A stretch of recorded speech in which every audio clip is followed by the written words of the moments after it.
John, you've got this amazing team of folks around the country who are going out, who are investigating these election irregularities. Could you give our viewers an update on where we're at? You bet. So I think we made 3 tiers of progress already the first 5 days since we launched this.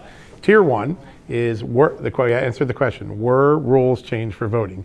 Did things occur in states that were not authorized by the legislature? Because as you pointed out at the beginning of the show, the Constitution vests the power of changing election in the legislature and the legislature only. We have in Michigan, Pennsylvania, and Wisconsin concrete examples of voting procedures, voting counting procedures, voting ballot curing procedures being changed by unelected bureaucrats without the authority of the legislature. So we've answered that question in great detail. Some of the lawsuits that came out today cite that reporting, cite those memos in their challenges to these various state practices.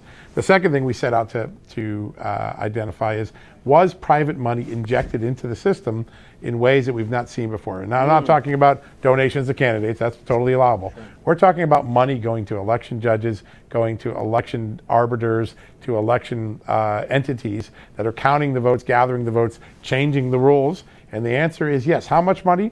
At least $350 million. Where did it come from? Mark Zuckerberg's checkbook, the founder of Facebook. How did it get administered? Through a group called the Center for Tech and Civic Life. And that group will not tell us how much money they sent to each jurisdiction. They sent money to 2,500 jurisdictions. If you look at the map, it's a lot of blue areas, it appears the money is, but they won't give us the per capita dollars that they spent in these jurisdictions.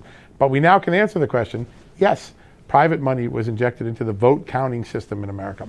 The third thing, where we're just in the beginning stages of, is it possible that 1, 2, 3, 5, 10,000 votes of people were counted that actually didn't vote? That's the allegation you hear from the whistleblowers that you mentioned at the top of the show.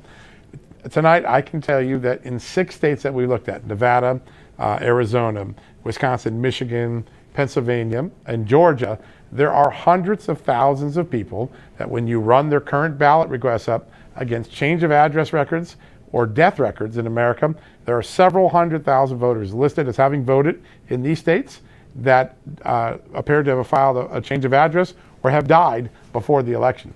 We're now going through the tedious process of calling those people one by one, saying, did you really vote? If not, who requested your ballot? And we're going to try to get to the bottom of that mystery. That's going to take a little bit of time.